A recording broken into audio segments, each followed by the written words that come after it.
Well, hello everyone. This is John Byrne. This is Fridays with Sandy Kreisberg, Shalom, HBSGuru.com founder. shalom, everybody. Happy Friday. And we're here for the Poets and Quants assessment by Sandy of yet another candidate. We have Pio, who is in Myanmar, and he is a Pio, why don't you say hi to the folks? Yeah, say hi. Hello, everyone.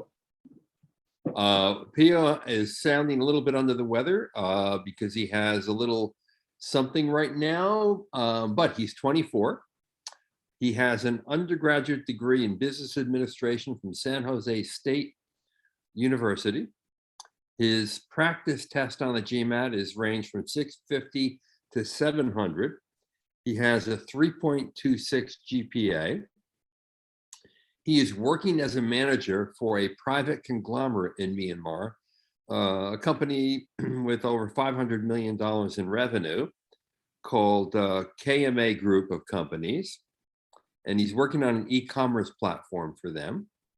His target schools, HSA Paris, NCOD, London Business School, Oxford SAID, Darden, and Michigan Ross. So what do you think, Sandy? Well, I got to admit off the bat, I'm no expert in those schools. I don't have a real granular feeling. I think you got a lot going for you. John, don't you think applying from Myanmar is a super plus? Yeah, I wouldn't think there are very many candidates that come from Myanmar, and the fact that you do work for a fairly good-sized company in that country is a plus. Yeah, Pio, what can you tell us about KMA?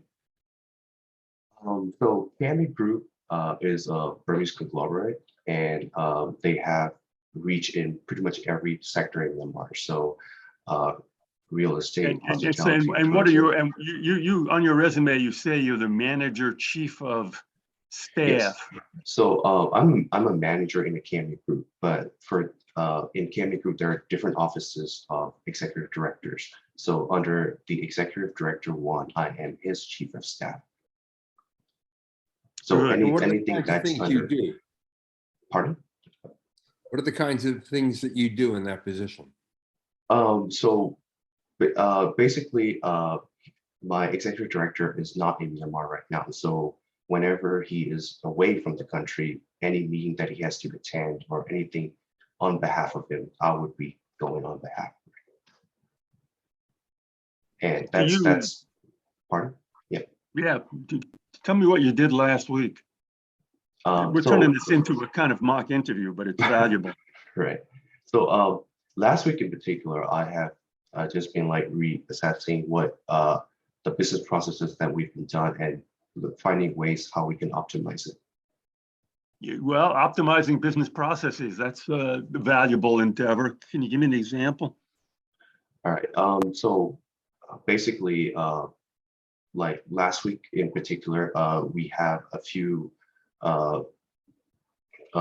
hiring that we are looking into, and basically we have our hiring process, but for the hiring process we have to like reassess it because like some of the previous hires haven't been performing at the level that we want them to be. So what I'm doing is like trying to look into like what sort of areas in terms of interview questions and such, like how we can improve it, or like what are new ways of like trying to screen applicants. Do you frequently hire people without college degrees? Is this hiring people for what kind of jobs? Is this manual labor or managerial jobs? Or no, for both for managerial and for like operations job. Operations, yeah, that's the right word, right? Yeah. So I just want to clarify a few things. Yes, initially I was hired for the e-commerce platform thing, but due to the unfortunate events that happened in February 1st, my role sort of changed and sort of become like someone who is trying to like optimize the business processes at KMA. Good. Can you give me a roadmap for what you want to do after business school? So after business school, I want to go into consulting, and probably after 10 years of consulting experience, I want to start my own business. And well, good. So what business would you want to start and where? I would like to start a business in somewhere in tech, especially in Southeast Asia region. I want to focus in Myanmar, in Southeast Asia region. So Myanmar, and my ambition is basically try to grow my company into as big as Grab or Food Panda. Well, you're a real interesting case. This is a question they will ask you, frequently ask you on interviews. What do you want your classmates to know about Myanmar? There's a lot of things to know about Myanmar. I'm not sure if you guys are familiar with the military coup on February 1st. No, I wasn't. I'm in a bubble here. Yeah. So last year, good place to start. Yeah. Last year on February 1st, there was a military coup where the military just took over the civilian government. So there's that. Yikes. So yeah. And what impact did that have on you? And you were there? Yes, I was there. I actually came back 2 months before it. And once I got back to Myanmar 2 months after the coup happened. So like I said, initially I was hired for the e-commerce platform and such, and I planned out. And once I came back, I'm putting plans into motion. But then 2 months into it, the project got shelved because e-commerce is a very capital intensive thing for our company. And also, I mean, with the coup, we do not know what the political situation is going to be. So there's like a lot more risk for the senior management to do. Yeah. So like my role. The question like was, what do you want your classmates to know about Myanmar? And the answer is, things are very confused right now. There was a military coup in February, and right now, it's hard to make predictions. The government really hard. is unstable, and so that's the status of Myanmar right now. Okay,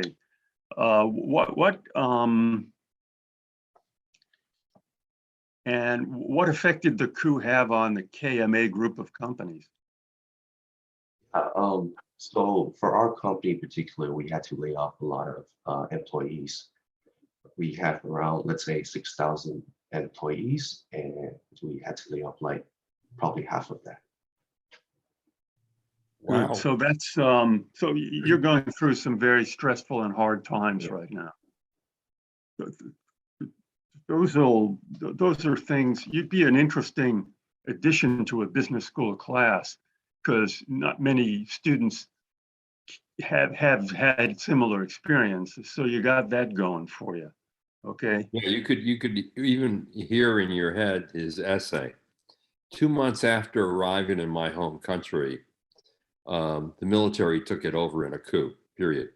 Right. Everything changed. My job, my company, my belief in blank. Right. Yeah, you'd have a very good essay. That'll get you a little bit. The 326 is a concern. That's it's on the low side for the schools you're applying to. Is there an explanation for that? Did it take you a while to adapt to learning in English? Where'd you go to high school? I went to high school in Myanmar as well. So how did you get from Myanmar high school, how did you get to San Jose State? Basically research. Yeah, I just researched, I wanted to study in the States, so I researched, and yeah, I found a way to get there. So I applied for it.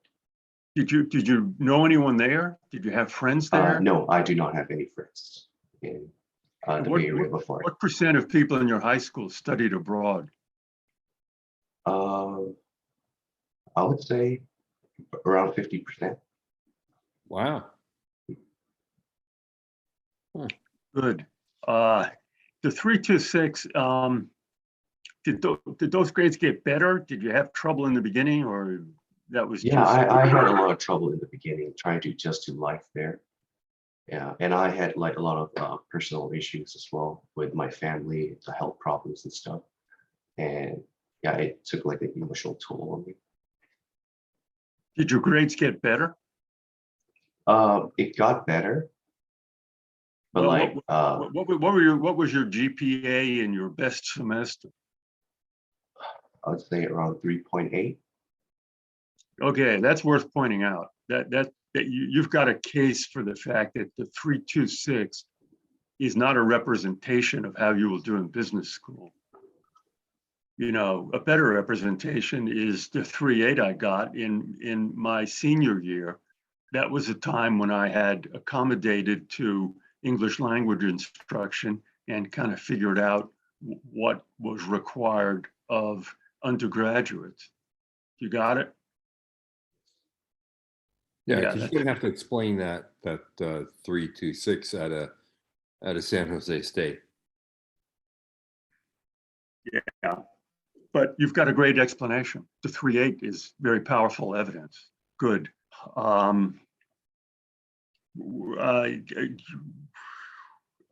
You should, the GMAT's going to be important for you, or the GRE. Are you favoring one or the other? Only taking the GMAT. Okay, if you're dedicated about getting into business school, I'd plan on taking it a couple of times. It would, if you could get near 80% on both sides,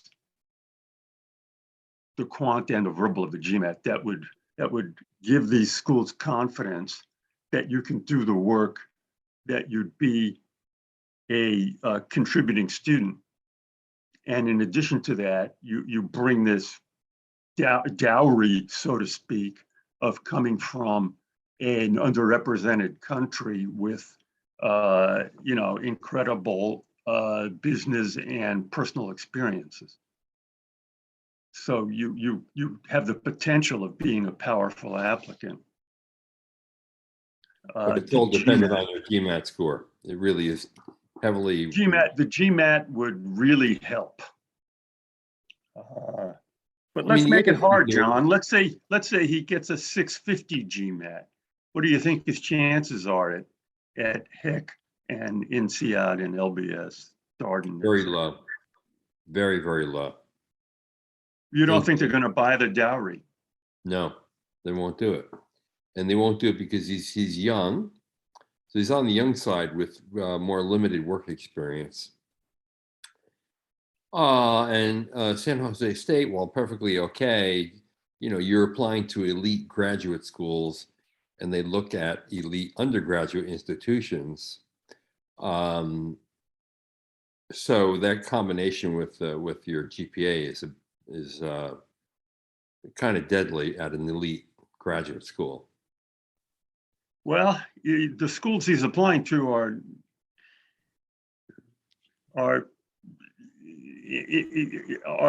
in the second rank of the first tier, wouldn't you say? Yeah. Although the HSA, INSEAD, LBS, they're three of the top 5 European business schools, and then Darden and Ross, they're ranked around 10 to 12. Yeah. So they're way up there. That's why you need to do really well, which is what Sandy is telling you on your GMAT. Well, doing well on the GMAT's easy to say, and that would help, Yeah. But I like figuring out harder problems, like where does he stand if he, not everybody can get a 700 GMAT. Right. The other thing, where does he stand if he can't do it? Yeah. Other thing, well, I think the other thing we don't know is, and maybe you can tell us, do you have solid accomplishments at work that you can tell admissions about? Well, it's kind of hard because with all the situation that happened, like that I pretty much has not a lot to show for, because that's like I said, that's what I would think, and because you're so young as well, I think it's a testament to you that your company has basically fired half of its entire employee base, and yet you, as a relatively new recruit, were able to hold on to your job. I wonder how come. Here's some tough love. Apply, and apply to these schools. If you don't get in, reapply. That way you'll have another year. You'll have another year to get work experience, and then you'll have time enough to. You've got to be ready to take the GMAT as many times as they let you. Your score keeps going up. I mean, you might reach your score. I mean, there are people like me who couldn't get over 700 in the GMAT no matter how many times they took it. Okay. And you'd say he needs, I mean, you said 80 and 80 splits. He needs That's ideal. Yeah. He needs at least a 680 to be in the game, don't you think? Yes. That's what I think. Yeah. I think you got to have a 680 to be under real consideration here. But if you're practicing, if and he's you got to doing talk about the practice, military coup. yeah. Yeah, You got great explain experience. why the GPA is as low as it is, and say exactly what Sandy told you to say. It's not representative of my academic ability. Yeah. Okay, we're giving you a fire hose treatment here, man. So you can play this over again and figure out what we're telling you to do. It's overwhelming, but you got a lot going for you. You also have a lot. You got a lot going for you. You got a lot you got to do. Okay, so this is going to be a life test of how bad you want it. You've got Start the that essay potential. off with the military coup. Yeah, the essay is only going to get you so far. They're going to. It's baked in that the guy comes from Myanmar. An essay is not going to add a whole lot to that, John. No, but it's a dramatic story, and the fact that I agree. the company cut half of all its employees in the aftermath of this, and this Yeah. young guy managed to hold on to a job. That's remarkable in and of itself to me. I agree. Yep. Pio, good luck to you. All right, apply. You're young. You can apply again if you don't get into the school that you want to get into. You can even apply again after that because That's true. You're only 24, and you might even benefit from a little bit more experience and maybe a promotion at the job. Frankly, Yeah. Sorry, this is a kind of tough love, but you can get what you want. You can reach your goals. You're just going to have to do things like take the GMAT 2 or 3 times and continue doing great work at your job. It's there. You're just going to have to work for it. Okay. Yeah. All right. Good luck to you, Sandy. Thank you. This is John Bear with Poets and Quants. You've been watching Fridays with Sandy. Adios, everybody. Bye-bye. Bye-bye. Very much.